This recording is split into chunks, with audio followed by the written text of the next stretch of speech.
Okay, everybody, welcome back. Going big time with Mike P. We got Steve on the camera, just like always. He's back from vacation. I'm back from vacation. Sorry, it's been a while. My last set of, what are they, stories, I think they're called. Google was like, no, they're too similar, but it was like, dude, it's all part of the same thing, you know? And I tried to keep that going for everybody, but they were like, no, we're gonna stop sharing it. So, I don't know, if you saw some of them, cool. If not, go check them out, because they have like maybe 24 views. I guess just one of them. But either way, they're all cool. Check them out. Previous video, check that out. Today, though, way different. We're gonna go way different today. We're gonna tackle the hi-hat. You see this, baby? This is the hi-hat. It's a new hi-hat. Bosphorus is the best. I got these, the Avanos series. I'm not sure if I'm saying that right, but these will be the demo today. I might even do a video of my unboxing. I know those are really boring, but some people are into them, so who knows? I don't know. We'll see. I'll demo them. This one too, and that one. I got a sampler pack, basically. So we're gonna check those out down the road. But today, hi-hat, accents, upsy downsies, right? We're gonna do loud ones, soft ones. We're gonna talk about the technique that's required to do that, which, you know, there's the moeller technique, right? Or the whipping thing. To me, after doing this for a while, that just kind of seems like something you do. That's like, I don't know, like, I didn't invent running, so I'm not gonna like call it the Mikey P, doing the Mikey P. No, it's just running. It's something that you do. It's just this happens to be a very esoteric thing, right? It's like playing the hi-hat. You either all wrist, all tip on the whatever, tip or shoulder. This, you're doing this type of thing. So whatever, to me, it just kind of develops as you get more experienced and having to deal with faster tempos and stuff. But whatever, you know, we'll call it the moeller technique, okay? I just think like any drummer would come to realize that that's the way to do it. I don't think, you know, it's good to be talked about. We'll say that. We can talk about it. But I just think it's weird to name something when chances are you're not the only one who has discovered it. You know, I guess he just beat everyone to the punch, calling it the moeller technique. But it's also referred to as the whipping motion. So that's another thing. Either way, let's get into it. Let's talk about it. So basically, what we want to do is we're going to do two things. We're going to do an accented hit, which, you know, we're starting from up here, coming down, and then unaccented, we bring it up. So what I like to do, or how I like to think about this, is like, picture like you have a string tied around your wrist, okay? It's like you're marionetting your own hand. So, and this also comes in with where we whip, right? So we have like the string, pull it up, and then we lead with this part of the wrist. This is like sometimes counterintuitive or feels weird at first, but we're exaggerating things. This is not how you'd actually do it. I don't know. Either way, so we're pulling up with the string, getting that hit, right? That like bam, and we're bouncing off of the hi-hat, right? We're going boom, boom.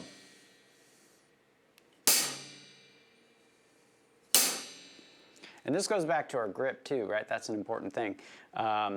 Previous videos, we've talked about how I hold it with the fulcrum in the index finger, like first knuckle, thumb on that, get that pinch. All the other fingers are to control the bounce, right? That fulcrum moves around for me too, but in general, that's my starting point. And so you wanna have that as your hinge, and then your fingers bounce, you know, that you bounce the stick, but your fingers control it. It's not like, that's insane, don't do that.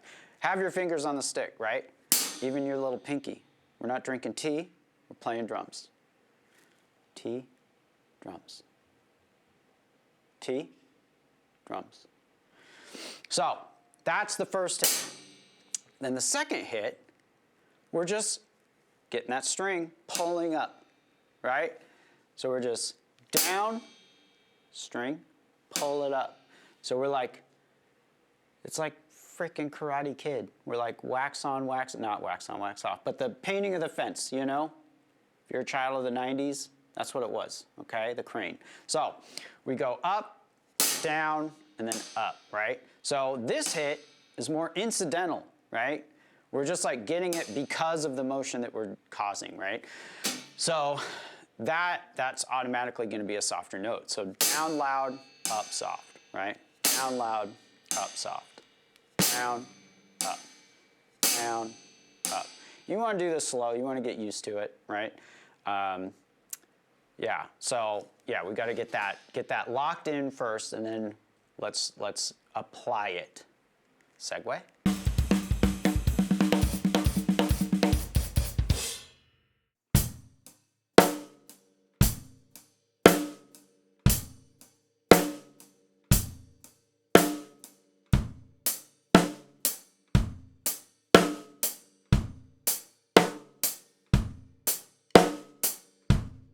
So that's how we're doing it, right? We want to have the accent if we're playing eighth notes like this, right? We're having the accent on the numbers, and the ands are the incidental note, right? So it's like 1 and 2 and 3 and 4 and. Again, way exaggerated.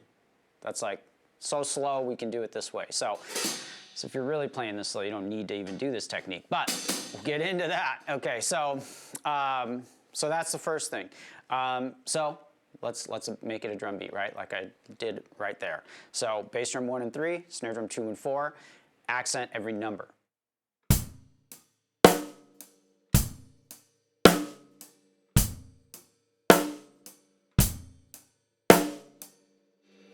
Easy, right? So the next step with this, this is where like some coordination comes into effect, because what we want to do is we want to accent the ands now. So we're inverting this, right? So we want to go 1 and 2 and 3 and 4 and.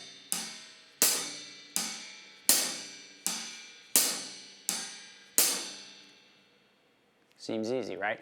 Let's put the beat in. So bass drum 1 and 3 again, snare drum 2 and 4.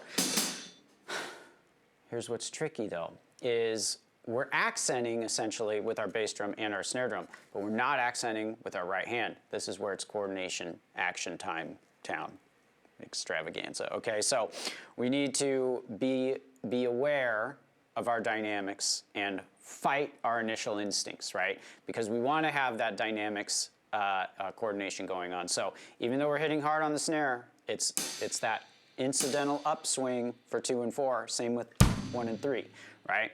So let's try it. So we're gonna go.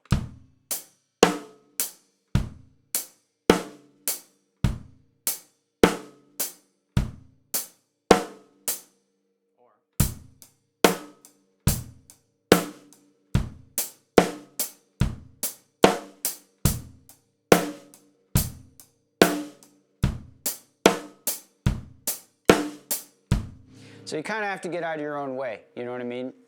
It's kind of tricky. I probably inherently kind of do, like I pull in just to get away from the upswing of the left hand. But we're going slow, so you know, your stick heights can be higher, so that's why that occurs. But when we get faster, we're gonna not have to worry about that as much. So now let's talk about the 16th note version of this. This is where I feel like this is where it comes into use, right? Because if we're playing a fast 16th note beat, it would really suck to be like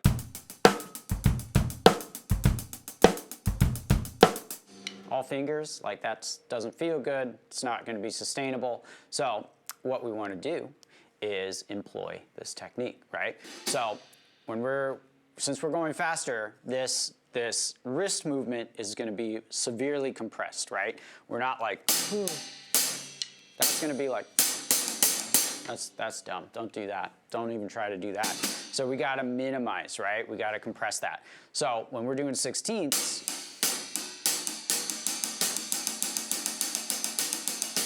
right? We don't even have to accent, really. It's like just the motion that allows us to achieve that speed.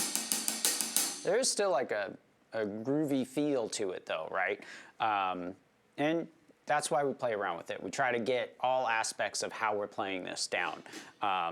So practice with the accent, try to make it more monotone, but employ the technique, right? So yeah, let's try that. So like 2, 3, 4,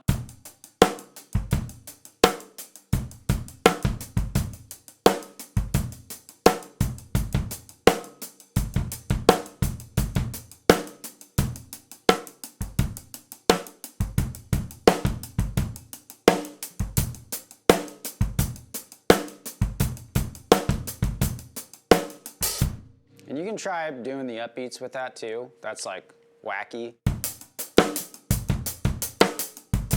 But I don't know. That's very specific. You're going for a specific sound with that, baby. Okay, but another thing to work on, right? So that's fairly easy to get, I feel. You know, it's not easy for everybody, but it's straightforward. We'll say it's straightforward. So a way to challenge yourself with this and maintain, you know, a challenge to maintain that motion where it's this on the downbeat and the incidental on the upbeat with the wrist kind of leading the way. We introduce more snare drums than just 2 and 4. So maybe I'll mess this up at first. I don't know. So we're going to keep it simple though. So like 2 and 4 still, but then we're going to do the of 2, E of 3. Let's do the of 4 as well. So what does that mean? 1 E and a 2 E and a 3 E and a 4 E and a 1 E and a 2 E and a 3 E and a 4 E and I missed the 4. But you know what? Mistakes happen. That's part of being a musician, okay? Chill out, all right? Here we go. So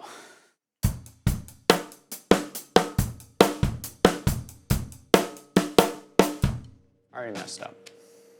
Gotta try it again. Cut!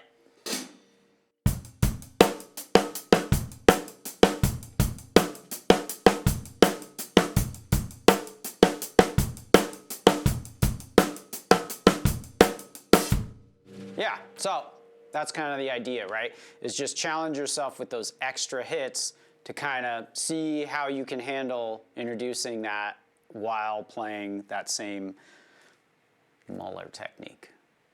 Or whipping, whatever you want to call it. I don't know, I don't care. Steve, you have anything to add? It's not helpful. Okay, so yeah, so let's try and work on that for this week, okay? I'm gonna come back more because this hiatus, I've actually rearranged my room a little bit, got rid of some dead weight, and it's gonna be sick. So hopefully I'll be doing this a lot more.